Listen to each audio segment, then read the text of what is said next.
Okay, so last class we did this one. Remember this problem? You do not? Then we will do one more time. So we were working on double displacement reactions. So this question was given as Jennifer mixes solutions of cadmium 2 nitrate. Formula is given to you, CdNO3 twice. Since cadmium is 2 plus, you need 2 nitrates. And then sodium sulfide, Na2S. She obtains an orange precipitate, that is the pigment known as cadmium orange. Identify the precipitate and write a balanced chemical equation for the reaction she carried out. That was the question. So we know that this is a double displacement reaction. So first thing, we know now how to predict the products of a double displacement reaction. Correct? What is double displacement reaction? The cations are going to displace each other. Okay, so cadmium and sodium, those are the cations here, positive ions. So what should be our products? Cadmium leaves nitrate and join sulfide. So what should be our product? First product, CdS. Okay. Second product,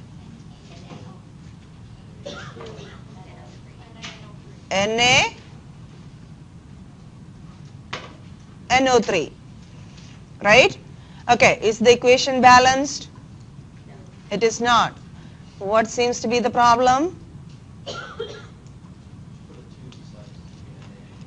You need a 2 before NaNO3 because on the left side you have 2 sodiums and 2 nitrates. Right side we have only one right now, so we need to put a 2. Okay, we balanced the equation. Now we haven't done yet. We need to identify the physical states of each of them. That is when we will understand what is the solid cadmium orange. So let's check the solubility table from the book. Get the solubility table in your book and see, do you have any rules for cadmium or sulfide? Sulfides are insoluble. All sulfides? Any exceptions? Okay. So only very few exceptions with sulfides. Is cadmium one of the exceptions? It is not. That means cadmium sulfide is a solid. Okay. So you already know what is the cadmium orange. The pigment called cadmium orange is cadmium sulfide. Okay, how about sodium nitrate? What is its physical state? What rule apply there?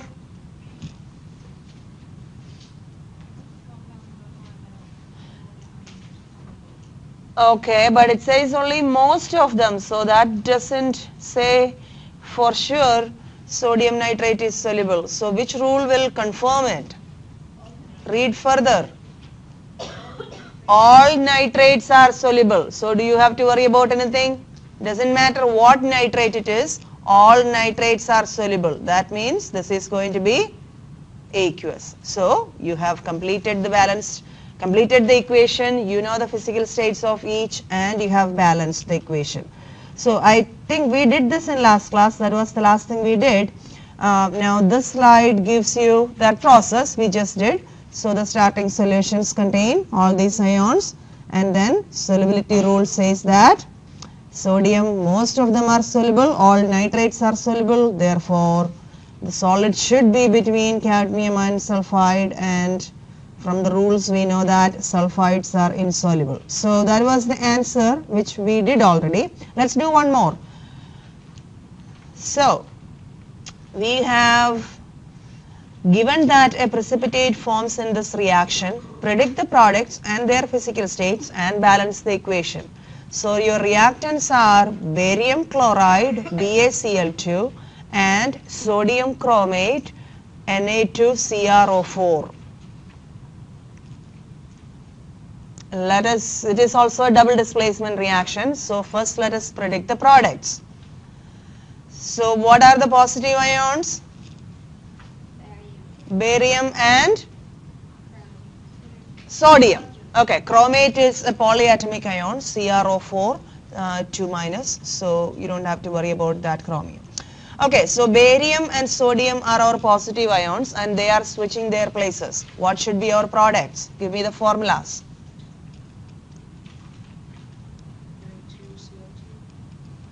Na2Cl2, is that a valid compound? You don't think so. Why?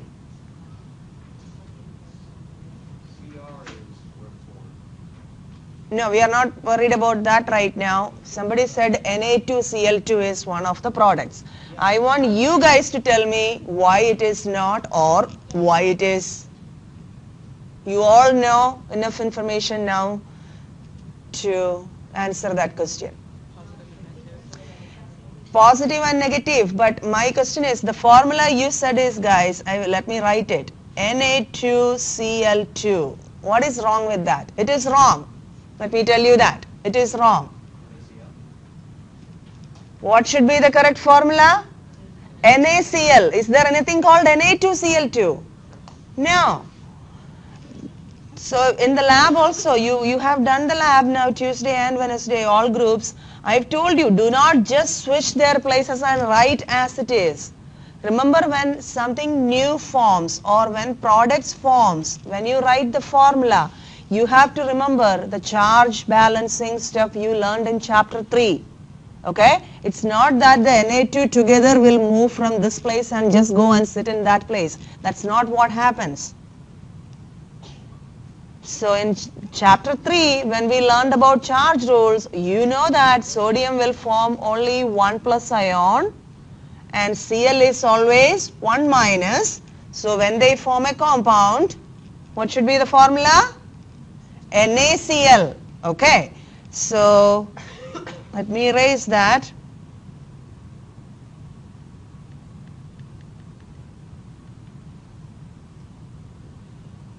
So one compound or one product should be NaCl. Okay. What should be the other product? BaCrO4. Okay, that is correct. How do we know this? If you look at this formula which is already given to you, this is the CrO4 group right here, and there are 2 sodiums with 1 CrO4 group. What does that mean? CrO4 is 2 minus. That is why it needs 2 sodiums to balance the 2 negative charges, right? Now you already know that barium is 2 plus. So when they meet, just 1 is enough. Electrically neutral, right? So these are the correct formulas, but the equation is not balanced. Now we are going to balance the equation. Once again, do not confuse or combine balancing equation and writing formulas. Those are 2 different things. When you try to do it together, that is when you end up with the wrong formulas like Na2Cl2. Because you will think, I have 2 sodiums, I have 2 chlorines, so I should just join them. No. First, remember chapter 3, whatever you learned for writing formulas, write the formula first, then think about the number of atoms on each side and balance it. Okay, what is wrong? You already know the problem. How do we fix it? Why it is not balanced? You need a 2 in front of NaCl because we have 2 sodiums and 2 chlorines on left side. Right side, we have only 1 each, so you need a 2. Okay, we balanced the equation, but we haven't got the physical states yet. So look at the solubility rules and tell me what are their physical states. NaCl, you have seen that so many times. What is it? It is aqueous. How about barium chromate? Look in your solubility rules. Read the rules for barium or chromate. Most chromates are insoluble. Okay, that doesn't say conclusively barium chromate is insoluble. Read further. Exceptions. Okay.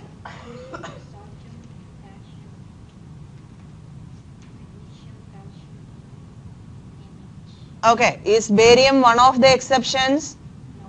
It is not. That means barium chromate is insoluble.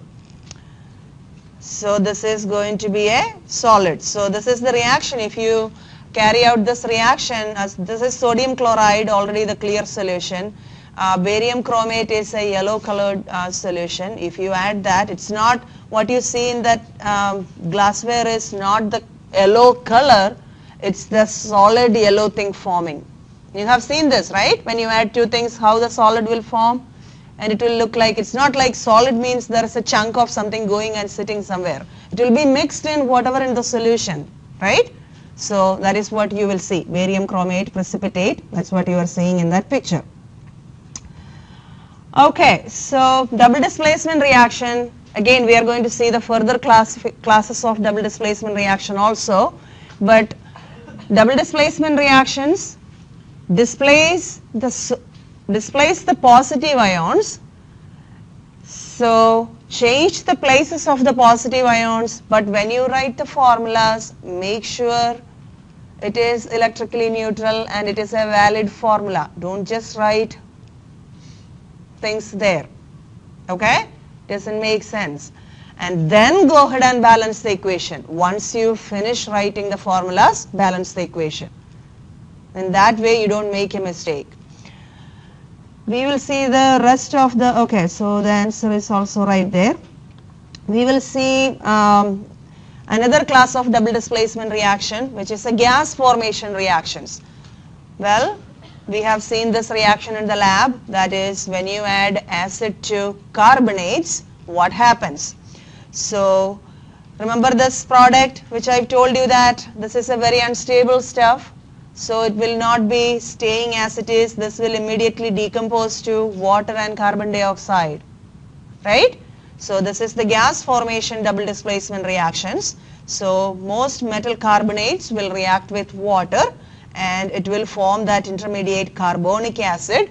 As I said, that is not a stable compound, so that will decompose to carbon dioxide and water. Yes?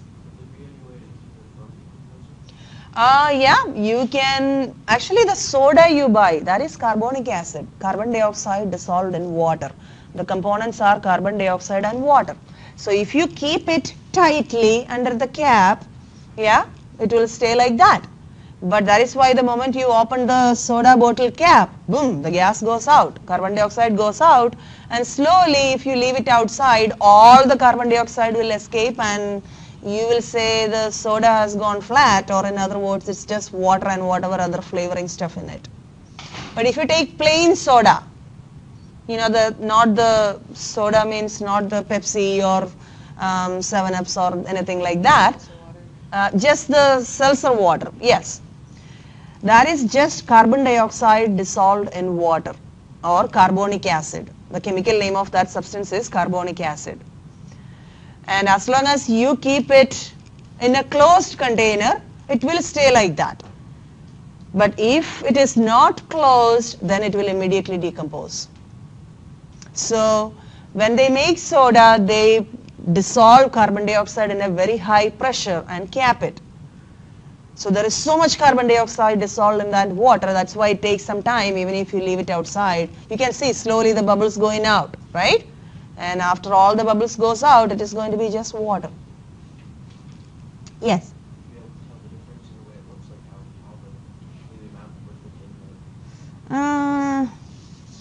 No, because the carbon dioxide is dissolved in it, so you won't be, and it's just clear colorless stuff, so you won't be able to see the gas separate or the water separate. I mean, like, will it have like if it was like this and we leave it outside for a day to go down to this? Yes, the volume will come down because the gas is escaped. But then if you leave outside, another factor also affect is some of the water also would evaporate, even though in the room temperature. So you can't say specifically the volume reduction is only from the gas escape. It could be from some of the vapor, water vapor escaping also.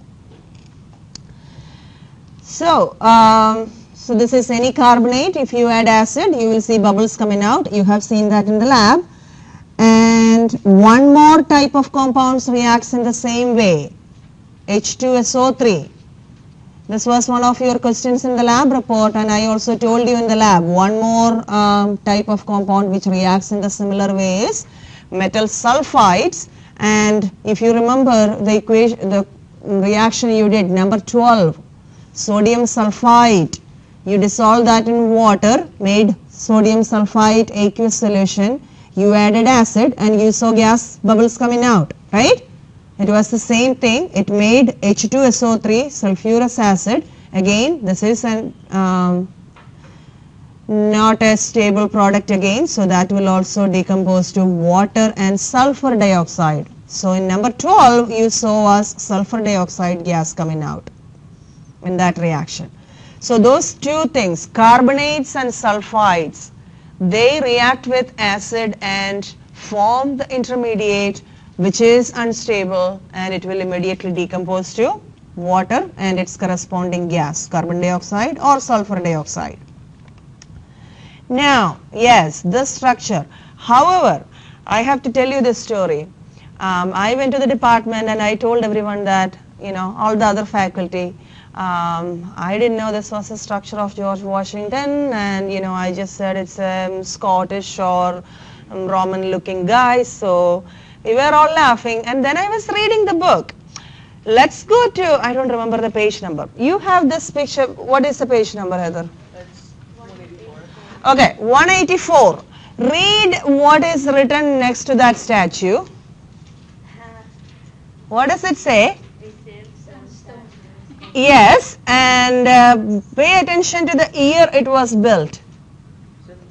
Okay, now you tell me the history. What year George Washington was born? He was born, well, I checked. I don't know. I didn't know, so I checked. Because some people complained that, is not George Washington? If it is a very distinct looking George Washington. Yeah, he wears a trigonal cap, but that cap has kind of it's not the typical George Washington cap. There were so many discussions. You guys have no idea what you have started. Everyone was discussing, Gary was googling, you know, the statue and the images, and you know, because people had mixed opinion. Then I read the book. The statue was built in 1702. George Washington was born in 1742, I believe. So there is no way they made the statue in 1702. So I think this is one, you know, old English looking, you know, English general who looks like George Washington. And maybe George Washington got the idea from, you know, him to wearing that trigonal cap. Who knows? I have no idea, but I just want to tell you this was what happened in the, you know, faculty rooms. We were all searching for. Yes. So thanks to Cody. You didn't say? He said? Anyway, whatever, it doesn't matter, but I just wanted to let you know, it was really funny. We all lunch hour, we all discussed about George Washington and, you know, searched about George Washington.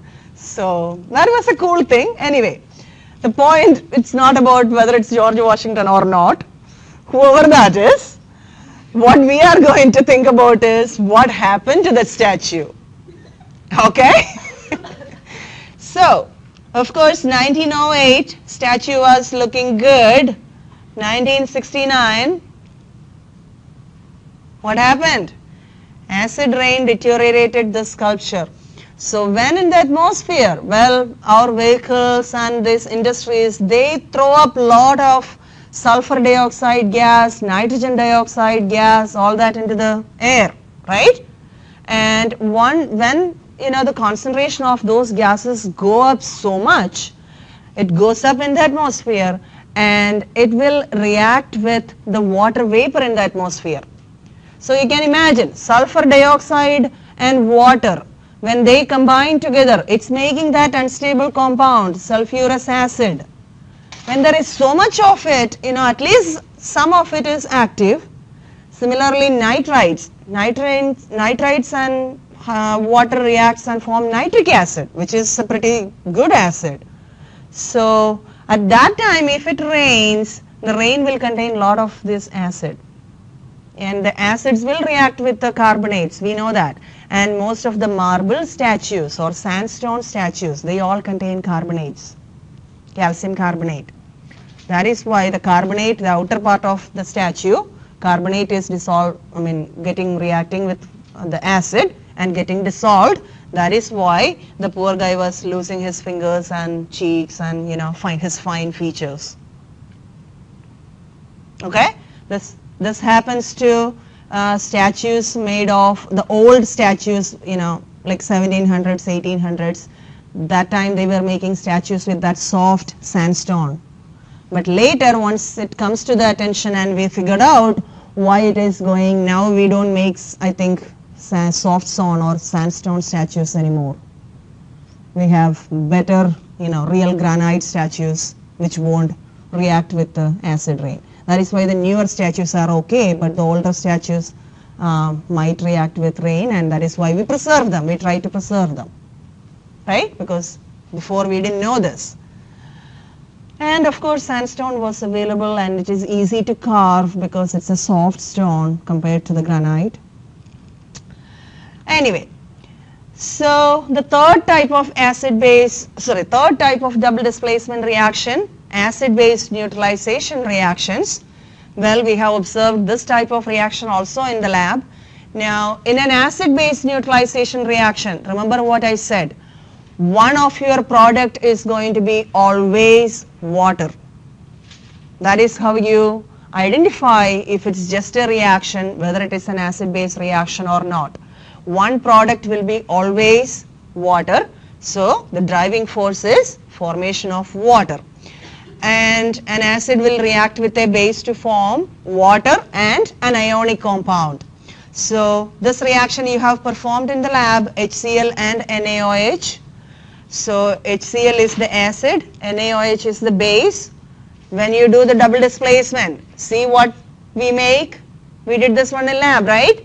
So Na will pick up the Cl, so we have NaCl, which is a salt, and H and OH together, what is it making? HOH, which is H2O or water. As I said, it doesn't matter which acid or which base. Every acid and base will make water and something else. That something else will depend upon what acid and what base it is. Now, here is another acid-base reaction. Does that bottle look familiar? What is it written on it? Milk of magnesia. Okay, when we have heartburn, acidity, you drink milk of magnesia. Actually, what are you doing? You have stomach acid, which is hydrochloric acid. And when we say acidity, that means the stomach acid is kind of moved up, and of course the acid is a pretty strong acid in the stomach. Hydrochloric acid with pH 2 is pretty strong in the stomach. So in the stomach muscles, it is made for withstanding that strong acid, but when it comes to the top part of the stomach or the beginning of the esophagus and the stomach, those tissues are not made for keeping that strong acid. So what happens is when the acid gets there, that is when you feel that burning sensation, and we will call it heartburn, acidity, whatever name you call it. What you are doing is, milk of magnesia is actually a base, magnesium hydroxide. It's to make it drinkable, we add other inactive stuff in it to make it tasty, look like white thick milk. You drink it, basically the base will react with the acid, makes water and another salt. Let's figure out what are we making. So HCl is in the stomach, we are drinking milk of magnesia. What are we making? What is one product? Water, we know that for sure. Which should be the other product? What is left? Once you remove the OHs and H, what is left? Magnesium and chlorine Is that formula correct? Okay. What is the correct formula of magnesium chloride? MgCl2. Magnesium is 2 plus, so you need 2 chlorines with that. So these are the formula. Of course, water is liquid. Now this equation is not balanced. What do we need to do?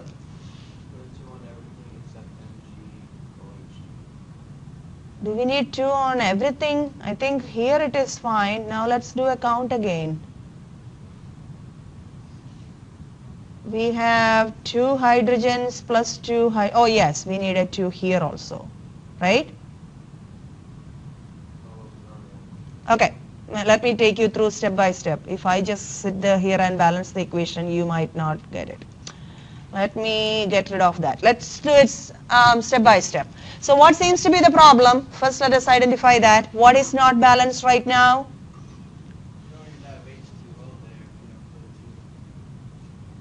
As I said, guys, let's go step by step.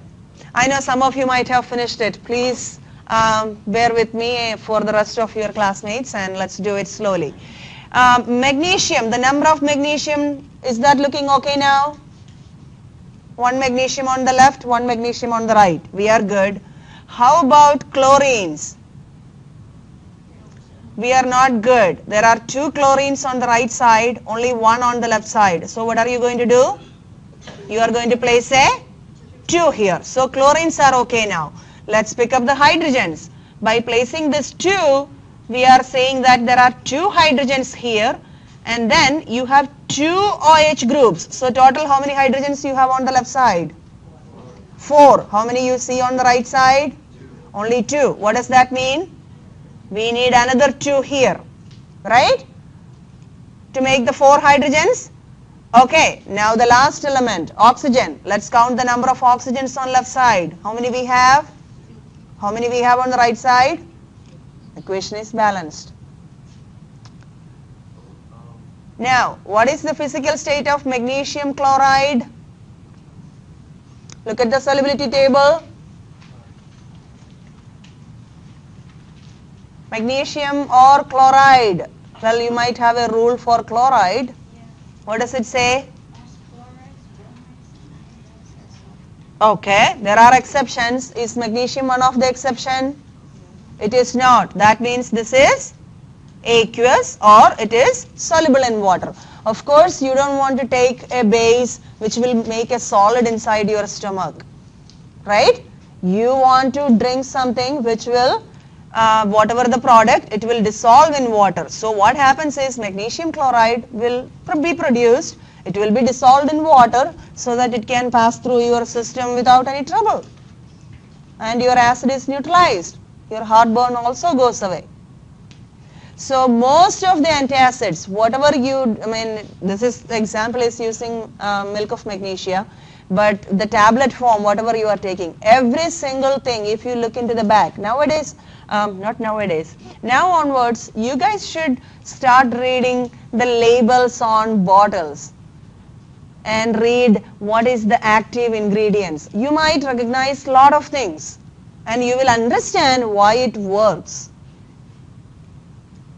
Okay, so any antacid preparations you buy, tablet forms, tums, whatever names are there, every single thing will contain some kind of base in it if you look at the active ingredients. And that is the base is the active ingredient, because you just need to neutralize your acid. And you just cannot drink base as it is from the lab, because that will kind of hurt and it's not tasting good also. It's kind of a soppy, slippery thing. You don't want to drink that. That is why all these preparations, they use so many other inactive ingredients to make it tasty so that you can eat it. Okay? But the active ingredient is basically a base. And it's just an acid-base neutralization. So, start reading labels, guys, as I said. It will be interesting. You will learn a lot. So, there is the equation, and now we know how we take care of the acidicity. Alright, let's do a clicker.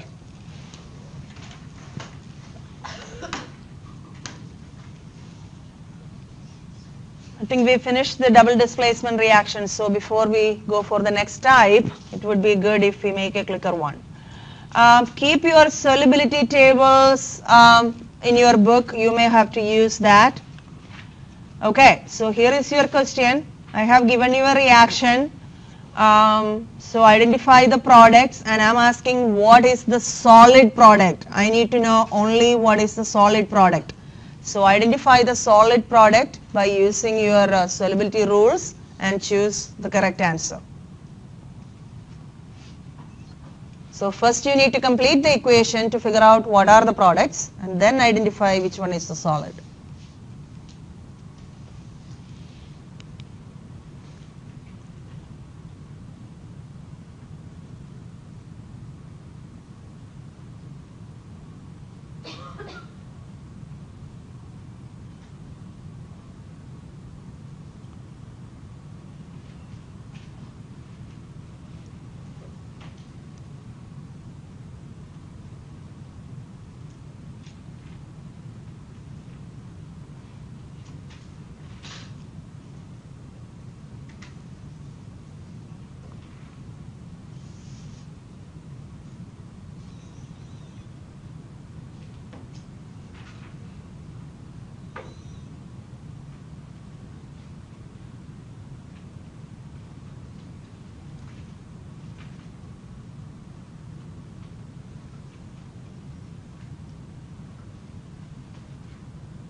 One, two, three, 4, 5, 6, 7, 8, 9, 10, 11, 12, 13, 14, 15, 16, 17, 18, 19, 20, 21. Everyone has clickers today? Okay.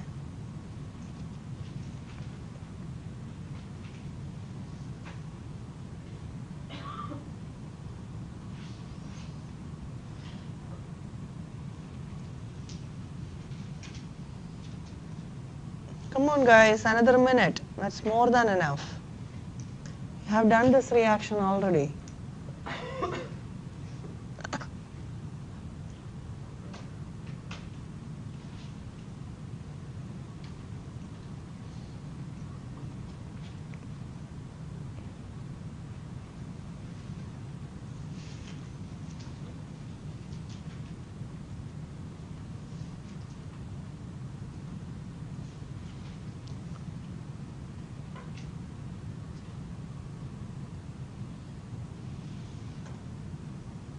I'll finish at 3:30, okay?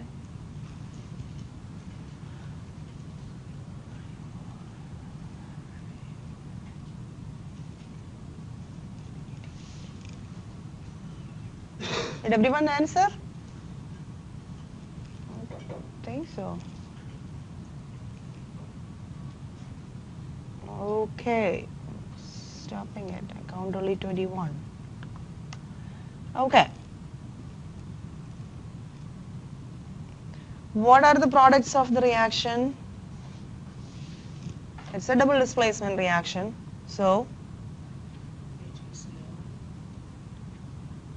Ag will leave NO3 and pick up Cl. So, AgCl. And what is the other product? BaNO3. Is that complete? NO3 you need 2, right? Barium is 2 plus, nitrate is 1 minus. Okay, now of course, yes.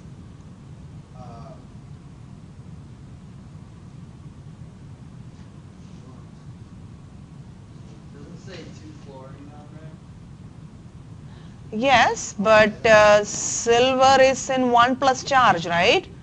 It need only 1 NO3 means it is in 1 plus form. So how many how many chlorine it needs? It need only 1. So AgCl. Now we are going to balance the equation. That's what I keep saying. Formula writing is different from balancing, you know. I didn't lose any chlorines. I'm going to balance the equation. I haven't balanced it yet. I just wrote the formulas of the products. So now I see the problem. I have 2 chlorines on left side. I have only 1 chlorine on right side. So what do I need to do? How do I balance this equation? 2 in front of AgCl to make the 2 chlorines. But that means I have 2 Ags on right side, only 1 on left side. So I have to put a 2 in front of AgNO3. Okay, now my Ags are balanced, my barium is okay, my chlorines are okay. Well, my nitrates are also balanced now. Got automatically balanced. Now I'm going to identify the physical states. Go ahead. Tell me the physical states of the products. AgCl is a solid. When you read the rules, you will see that chlorides are soluble, exceptions.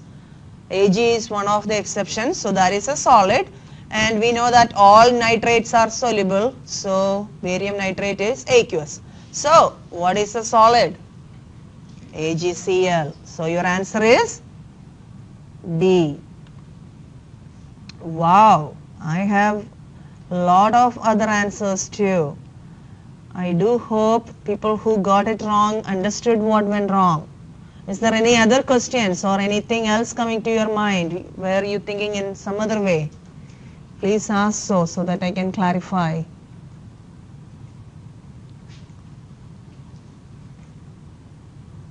No questions? Okay, if no questions, then I have no other way but to proceed. Okay, so now we are done with the double displace. Oh yes, Cassidy. I will be giving you a solubility table. You don't have to memorize those rules. I will attach that table to your exam. Okay? So all you need is how to use them. I mean, you need to know how to use them, that's all. Okay, so now we are on to the next type of reactions, decomposition reactions. Remember, decomposition reactions, you will have one compound which is decomposed to its corresponding elements, or one big compound decomposing to 2 smaller compounds. So here is an example, mercury oxide, HgO. It is decomposing to its corresponding elements, mercury and oxygen. So that is a decomposition reaction. So decomposition reactions are easy to identify, right? One big chunk which will either break down to 2 smaller chunks or 2 smaller elements. So let us say this is a decomposition reaction. Let us try to predict the products and balance the equation. So the sentence says platinum 4 chloride, formula is given to you, PtCl4, decomposes to its elements. So what are the elements we are looking for? Platinum and chlorine. Okay, so how do we write the formulas? Platinum is a metal, so we can just write platinum, and that is going to be a solid because it's a metal. And what is the other element? Chlorine. Chlorine is what? A gas. Good. Another point to remember when we write chlorine.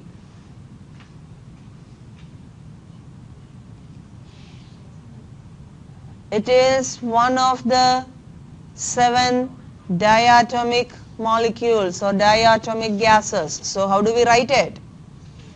Cl2 gas. Is that equation balanced? What is the problem? Number of chlorines. Left side we have 4, Right side is showing only 2. So how do we balance? By putting a coefficient of 2 here. So when platinum 4 chloride decompose, it makes platinum metal and 2 molecules of chlorine gas. Okay, there we have the answer. Now the next type is combination. Again, combination is also a very easy type of reaction. The opposite of decomposition. That is, you have 2 elements or 2 smaller compounds. Now they combine together. Combination or combining means joining together and making a big compound. So, as it says, during a combination reaction, 2 substances combine to form a single compound. Now, most metals will react with non-metals to form ionic compounds. We know that ionic compounds are metal and non-metals, right? Or a non-metal can react with another more reactive non-metal and make a molecular compound. Or a compound and an element can combine together form a new compound. There are 3 different types. But when you look at them, you can easily identify it is a combination reaction, because you will see 2 smaller things joining together to a big or one single compound. So here is an example, carbon monoxide gas combining with O2 gas forming carbon dioxide. So that is a combination. 2 smaller stuff combined together made another single compound, right? So that is a combination. I think we may have 1 or 2 examples. Yes. So we can again predict the products of combination reactions, mainly involving metal and non-metal, because metal and non-metals form ionic compounds. And we know how we write the formulas of ionic compounds. So here is an equation, aluminum and bromine. It's a combination reaction. That means there is only one single product. These 2 are going to join together and make one single product. So what should be the formula of the compound formed between aluminum and bromine? Aluminum bromide, yes, I need the formula.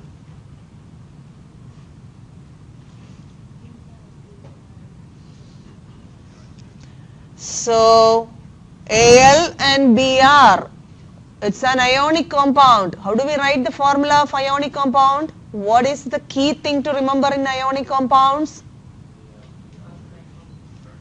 They have to be electrically neutral, or the number of positive charges should be exactly the same as number of negative charges.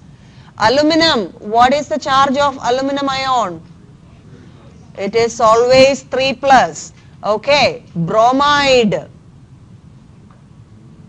1 negative. So how many aluminums and how many bromines you need to make it electrically neutral? AlBr3. Aluminum is 3 plus, bromide is 1 minus. So you need 3 bromines with 1 aluminum. Of course it is not balanced, we have to balance it.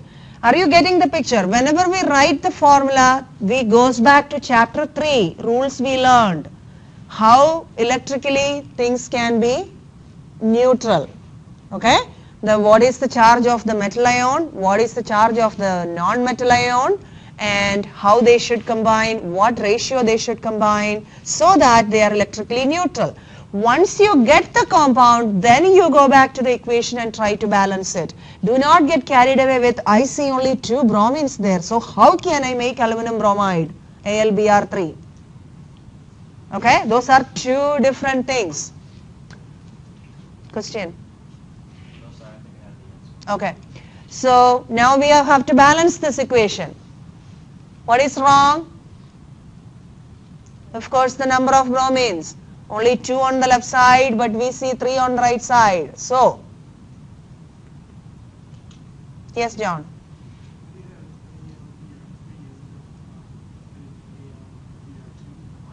That's what I've been saying so far. Aluminum, what charge is aluminum ion? 3 plus. What charge a bromide will have? So, to balance them,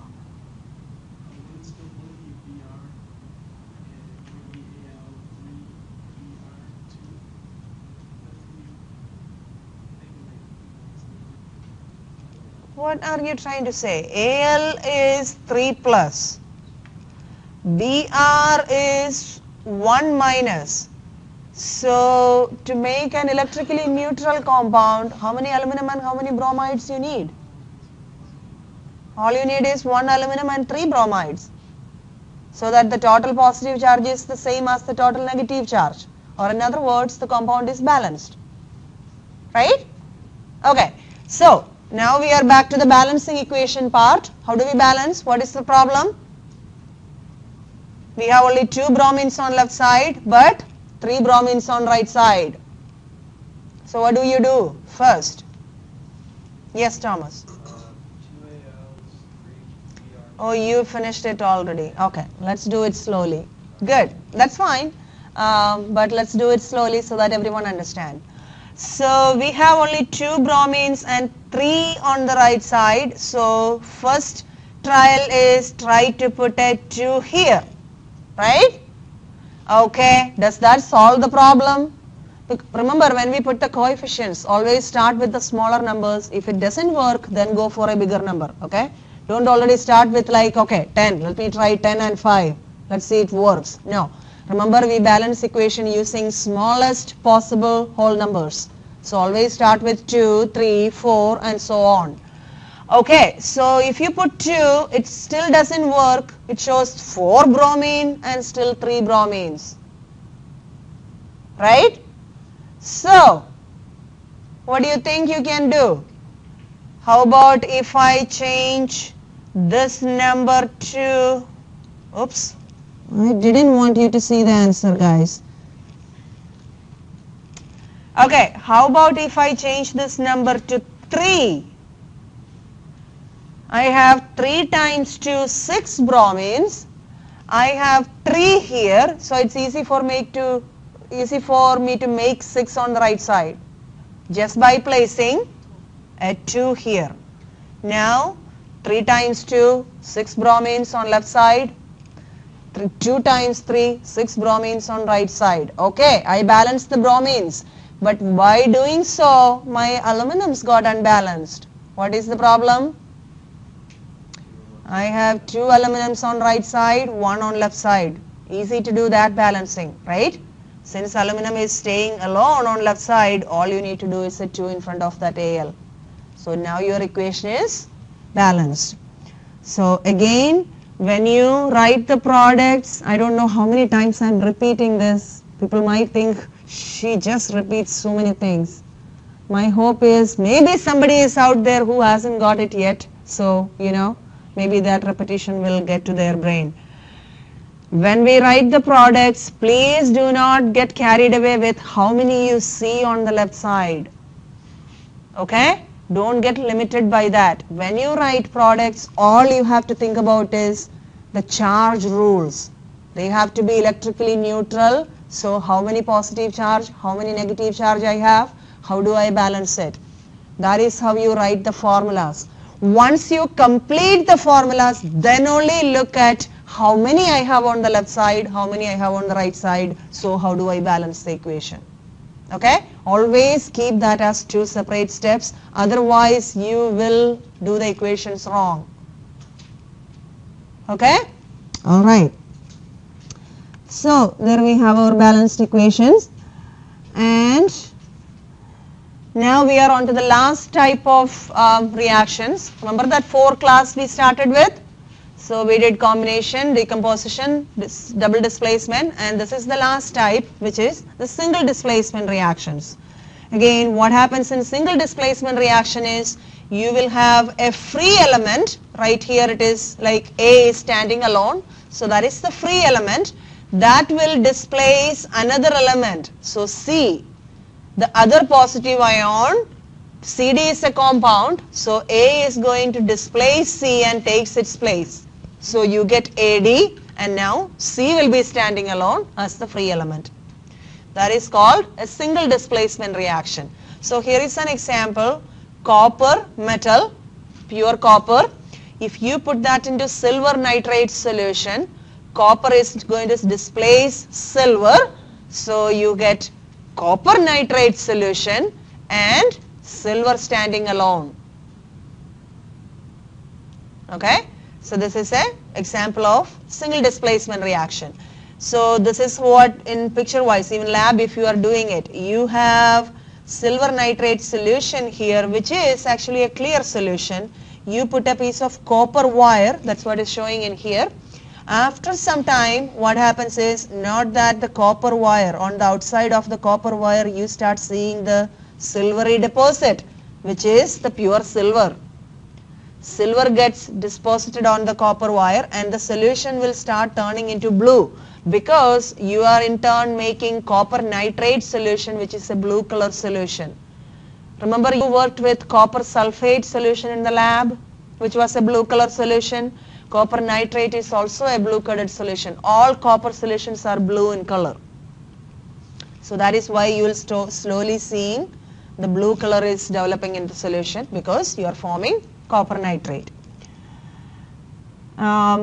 We will study a little more detail about single displacement reaction. This is another example. We have seen this reaction. We started with this one in the beginning, right? How do we balance the equation?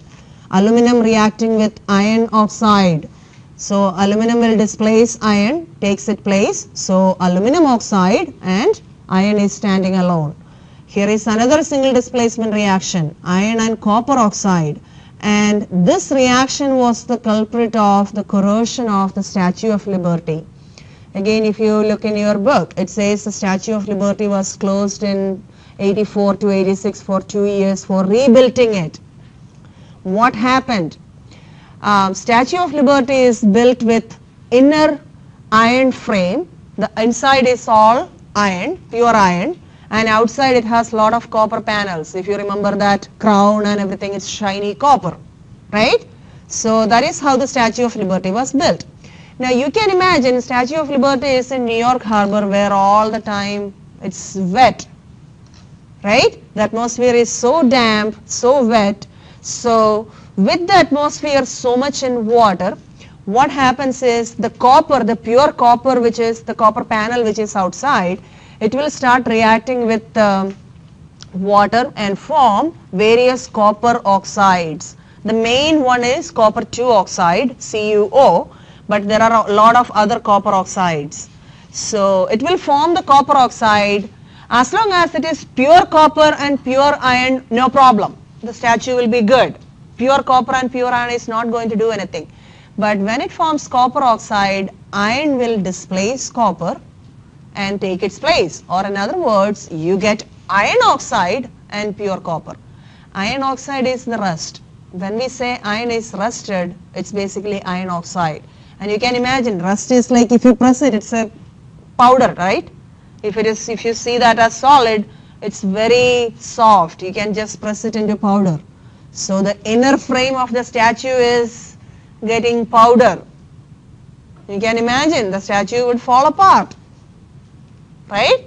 That is why they had closed it and they built the inner frame. And I don't know the details of after rebuilding it, what technology they have used. I think they have used something in between the inner metal frame and the outer copper paneling, so that copper and iron oxide will not come in contact with each other. As long as they don't come in contact with each other, they cannot displace. To do the single displacement, they have to come in contact with each other. So I'm guessing if I would be, somebody who does that work, that's what I would think. Okay, how can I make them not to meet each other? So I guess that's what they did, so that the corrosion will not happen again. But in the beginning, they didn't know this would happen.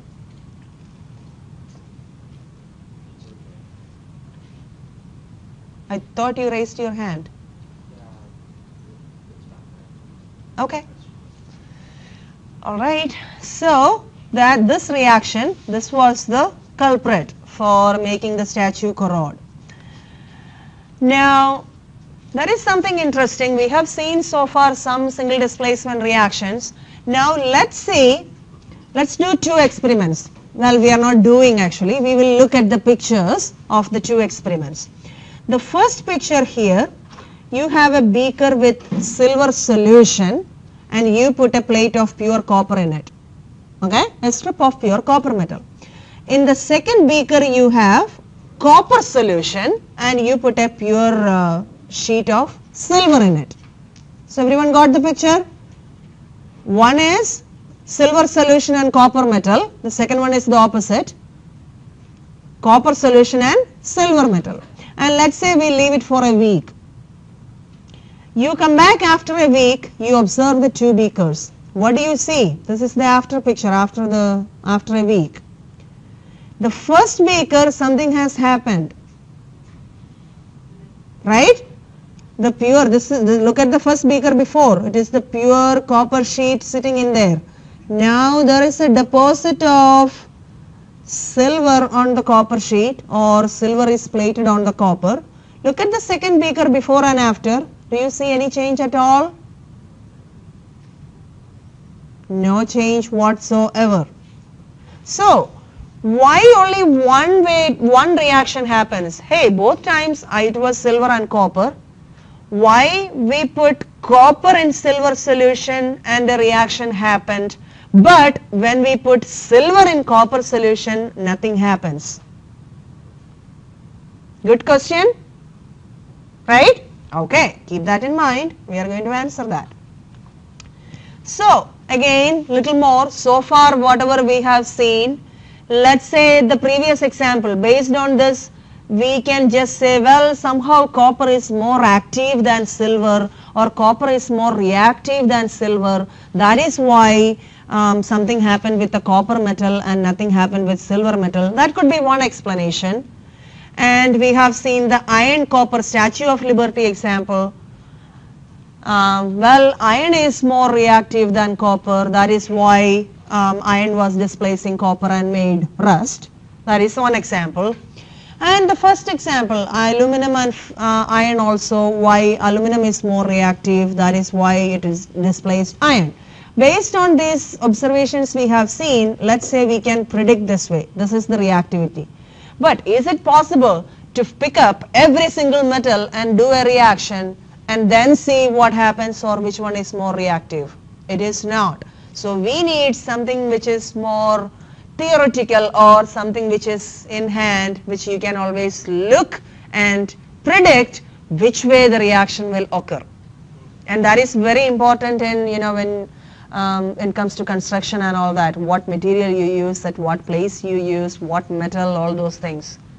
All that goes back to, a lot of chemistry between stuff.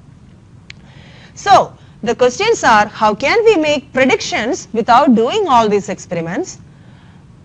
The answer is, we can use something called an activity series, in which the metal ions are listed in the order of their reactivity. So, this is the picture from your book. This is the activity series. I will tell you how we use this. Okay? So, notice that you have most of the metal ions listed, or most of the common metal ions we see in different products. And I don't know which page it is, guys. It is figure 5.21. That's all I can say. 177. Page number 177. And not the arrow. The arrow is going up, saying increasing reactivity. That means the most reactive metals are on the top and the least reactive metals are on the bottom. Right? Okay. Now, here is how we use this table. All you need to remember is, again, this table also will be given to you in the exam. You do not have to memorize this order. You need to know how you predict products by looking at this table. So, you need to remember only this one thing. Any metal in the series can displace something below it, not something above it. That is the rule. Did everyone get that? Any metal on the table, you find which metal you are worried with. Find its position. Then find the position of the other metal you are worried about. If the second metal is below the first metal in the series, then the first metal will displace the second one. If it is above, it won't do anything. Even if it's in the same group? Like Doesn't matter. Doesn't matter. Here, potassium and sodium, they are from same group.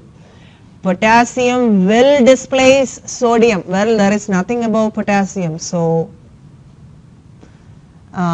nothing can displace potassium. And sodium will not displace potassium because potassium is above sodium in the table. Okay? Now, just let us confirm the reactions we have seen before. Copper and silver. Let's find their positions. Here they are. Copper and silver right here. Silver is below copper, right? So copper metal will displace silver ion. That is why when you put the copper sheet into the silver solution, it reacted. That copper metal displaced silver ion from the solution. But silver is below copper, so when you put silver metal into copper solution, it won't do anything. It cannot because copper is above it. Doesn't matter. Liquid, solid form, it doesn't matter. It will not displace. But first of all, single displacement reaction, one element has to be a free element. And if it's a metal, it cannot be a liquid. The only liquid metal we have is mercury. All other metals are solids. So there is no question of what if they both are liquids. Okay? So now let's answer, and other examples also we have seen. We have seen iron and copper, Statue of Liberty problem. Let's see the position. Here is copper, iron is here, so much above copper, right? So iron is many times more active than copper. So the moment you have iron and a copper compound, iron will go and displace copper. But copper cannot do the backwards reaction. So let's answer this question. Remember that hydrogen, even though it is not a metal, it is included in this table because metals react with acids. And acids, the positive ion is hydrogen ion. So we will include hydrogen also in the activity series, but hydrogen is not a metal, just remember that. Okay, just to know the reactivity, we will just include that in the table. So let's answer these questions. Will magnesium displace hydrogen? How do we figure that out? Where is magnesium? On the top, right here. Hydrogen is right here. So can magnesium displace hydrogen? It can, right? Remember, as I said, anything on the top can displace anything below. That is the rule. But if something is above a metal, that metal below cannot displace something above it. Okay, how about aluminum and hydrogen? Yes or no? Yes, aluminum is here, hydrogen is here. Aluminum is above hydrogen. So aluminum can displace hydrogen. Hydrogen cannot displace aluminum. Okay, how about iron and zinc? Where is iron? Iron is right here. Zinc is above. So iron cannot displace zinc. How about zinc displacing iron? Is it possible? It is. So you got the picture, right? All right. Yes. Other elements also, but these are the common ones. So we have, if you really want to, look at all the elements, you have a bigger table in a handbook of chemistry, but you don't need that. That's why it is kind of a condensed table given to you. So here is the reactions and the answer. So we answered correctly. Okay, let's test that.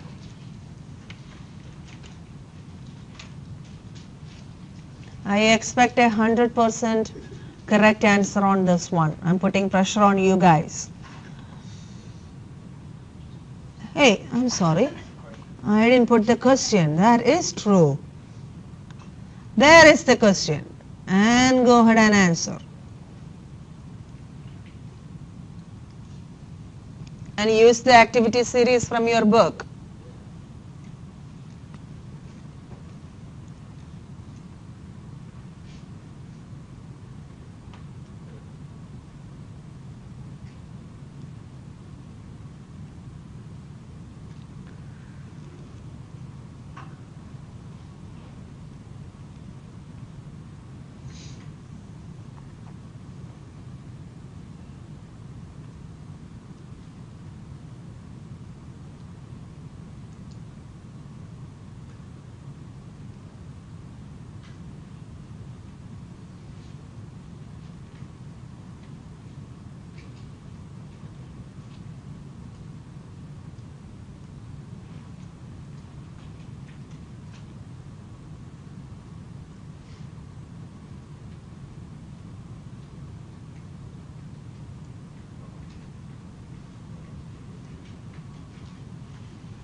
Okay, how much time we need?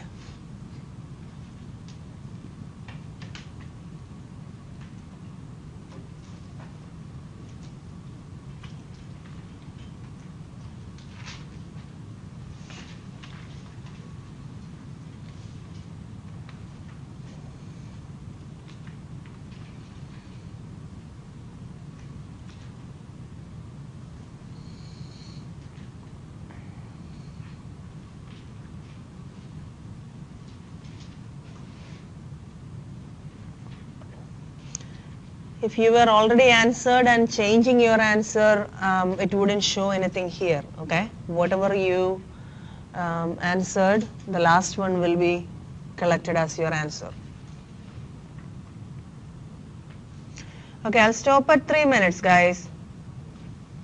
I thought everyone will finish in 1 minute. Apparently not. Oh, does everyone answer? C21. Okay. Okay. What is the answer? Answer is no. Anyone thinks it's yes? Well, let's look for the positions. Copper and nickel in the activity series. Where are they? Which one is above? Which one is below? Copper is up. Check again. Where is copper? Where is nickel? Nickel is Ni. Nickel is below copper. Okay. So is copper going to... Nickel is below copper? Above, right? Okay. Goodness. Nickel is above copper. Okay. So can copper go and displace nickel from the solution? It cannot. So the answer is no. I don't have the 100%. Oh my. Hey, that was me. Okay. was confused. Okay, what was the confusion? Let me see. The formula, I thought it's the... Formula. Yeah, that was... I know, but I just want to know what you were thinking so that I can correct you, or I can... I thought I understood. I don't want you to make the same mistake again. So, you didn't see the position of the nickel? Yes. So you can see clearly now that nickel is above copper, right? So copper will not be able to go and displace nickel. What is your question? What? You got lucky. Okay. But did you understand why it is no? When I saw it, I thought it was single displacement. Hmm? It looked like it switched the wrong one, so I said no. No, it's not switching the wrong ones.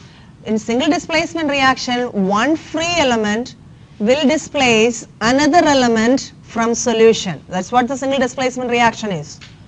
I thought it would be like a CL2. No, Cl2 is negative part, negative ion, which nothing will happen to that. It's only the positive ions doing the switching. Okay? So the question is whether copper, which is the free element, whether copper can go and push nickel away from that place and take its place. That is the question. If copper is more active, you can think about the activity and the strength also, guys. Like the guys who are above, think about them as more strong. So the stronger one will come and push the weaker ones away and take its place, right? If they want. So copper, the question here is the one above. Which one is the above, nickel or copper? Nickel. So if nickel is stronger one, can copper come and push the stronger one away? It cannot. That is the way you think about it. Okay? One will be always free element, one will be in solution. The question is whether the free element can push the one in solution away and take its place. Make sense now? Okay. All right. What is next? I think we will do the combustion reactions next class. We'll stop right here. Thank you guys. Have a good weekend. Don't forget your homework is due today.